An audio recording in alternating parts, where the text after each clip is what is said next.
if you look at what's best for the country and the future of geopolitics in 10, 20, 30, 50 years, governments that are not mining Bitcoin are probably going to be third world countries.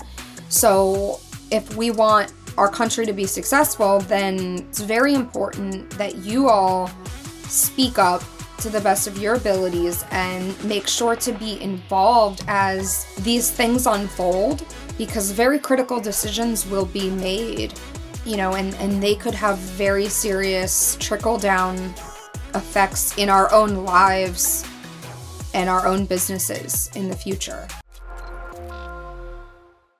Totally agree with that. And it's part of why we're very public about how we see the industry and try to be thought leaders as much as we can. We do, on the ground work here in Oregon, community advocacy, state level advocacy, any kind of national support that we can. Because, you saw it play out with the Bitcoin reserve, is like, if you don't have the right voices advocating for the right way to approach something, the Bitcoin reserve could have just as easily been a smattering of everything else reserve. We got close to that. We got really close to that. And that would have been, while not catastrophic, like a pretty dumb decision. And I think would have taken years to walk back. And only after something blew up would it have been recognized that was a really dumb move. So I think we're on the happier timeline in that case. And I would say it's the same thing for the DoD getting involved in mining Bitcoin. Is the way that they approach it is the key here. If it's nobody can have arms except for the DoD, that's a big problem. If it's a portfolio of public-private partnerships, then that's a much happier world to live in. And then at least you've got many different private organizations that are having a voice and able to exert some amount of influence on how this gets implemented, what the impacts are. It's going to be an implementation thing. I think, to your point, it's inevitable. It's coming. The question is, can we steer it in the direction that it's going to be positive and a win-win-win for everybody? Yeah, I completely agree with that. And the time is now. A lot of people want to hold their Bitcoin and not be involved. And I was very much one of them. But like we discussed earlier, you've got to be involved because there are really serious decisions being made. And it's up to us to steer them in the correct direction. One of my early business coaches told me something that stuck with me for years, which is, without responsibility, there's no freedom. And if you're given a freedom, you have a responsibility to care for that, protect it, maintain it. Why do you think it's so important for people to get involved if they want to protect their freedoms? Yeah, so I would very much agree with that freedom comes with responsibility.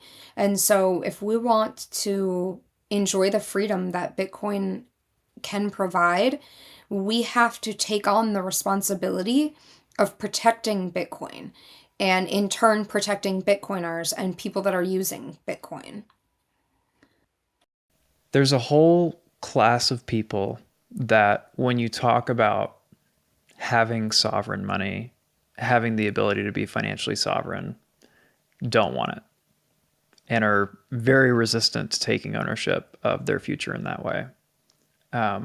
What is the danger for the people who don't embrace their freedom and take ownership of it? Well, unfortunately, you are correct. There are a lot of people that don't care that their emails are being surveyed, right? These are the same people who probably don't care that their money's not in the bank. Well, the danger is that you can have, no control over your life. I mean, we know what the global agendas are, that you will own nothing, you will live in a 15-minute city, you won't travel. These are not really conspiracy theories. They are very well documented agendas coming out of the World Economic Forum and the associated policy institutes. So the danger is that you will be forced into this life of fake comfort where, you're just a consumer and you're maybe living in a pod, maybe just living in a tiny little apartment and eating the junk that they put on the shelf at the store. And the danger is having no other option from that. I mean, if that makes you happy and you want to do that, then of course you're free to do that. But I don't know that anyone is truly happy living that way. All the people I know still living that way are really miserable and trying to plan an escape. And that's all well and fine until one day you're not allowed to escape. One day you're not allowed to leave your 15-minute boundary without the proper identification or, rules that you've followed or whatever it may be. I mean, society already functions this way in places like China, and even to some extent, it's growing in the West. So the danger is just being a subject to a totalitarian government that doesn't care what you want to do. What do you hope that your impact on that trend is? Or just your impact in general as an individual? Well, I hope that I inspire people to leave the cities and get chickens and bathe in the sunlight and tell the government to fuck off. That's my ultimate goal. And, I didn't really, my experience on Twitter has evolved. And I didn't know what to expect when I came out and decided to go public with this story, all of these stories. The reaction, I could have never predicted the reaction. So in where I was coming from, I was speaking to Bitcoiners and connecting with Bitcoiners who kind of were really aware of a lot of the things I was talking about. So that was my target audience, right? Was you guys. I know that it's crazy, but it's actually even crazier. And the thing that I could have never predicted and still to this day inspires me and drives me is that the number one thing that people say to me is, thank you for saying the things that I feel like I can't say. And I was shocked to get that from some of the people that I got that from. There are some very loud mouths online with very large followings that, for one reason or another, and in most of the cases I understand the reason, feel like they can't be completely honest with the things that they think. And that just blew my mind. And so any semblance of reserve or self-censorship that I might have had went completely out the window, and I went totally off the rails. Look, you guys, y'all need to speak the fuck up, because if Bitcoiners are not being honest, right, then what hope do we have left for humanity?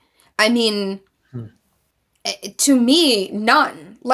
If we, the people who understand that everything is a lie, if we cannot be honest, who is going to be honest? So to me, really, it's not even about my opinions and my loud mouth. It's about whatever your opinion is, please say it. And if enough people are loud enough with their various opinions, I think we can drag society back to a place where debate becomes normal. Disagreements are okay. And conversations are normalized. All of these things have really disappeared from society. And so that is what I'm trying to push back into the world. I love that. I love that so much. Very healthy perspective. And for the people who don't feel like they have a voice, I want to say thank you for giving a voice to the things that need to be said, because it takes courage. It's not without risk. And it's one of the most important missions that people are given, is to speak truth to power and keep on beating the drum of how they know it really works, so that someone has the opportunity to go along and change it. Well, I appreciate that. And I will just say one more time, if there's anything that you are afraid to say it. And you don't have to scream it the way that I do. You don't have to use your curse words. You can tame it down. You don't have to go full tilt. But just be brave and say the things you really think, because so many more people think them, and so bravery, I think, inspires bravery. And so if I can inspire people to speak up, I don't care if you agree with me or not, right? Like, just say whatever you're afraid to say, and then you're going to inspire more people. And then all of a sudden, there's no reason to be afraid. Like, if everyone just spoke up, the fear of speaking up would go away because everyone is doing it. So it's important. So you've heard Bitcoin is the new gold rush by now. As world leaders on all sides have endorsed it as the future of money, and now you're looking to get started, we'll show you how. It's actually easier than you think. First, go to your nearest Byte Federal ATM and turn your cash to coin. Byte Federal has over 1,200 locations around the country with the highest daily limits. Go to our website, bytefederal.com, to find the nearest ATM to you. Log into any wallet, then create an account, deposit your US cash, and instantly convert it to Bitcoin. That's it.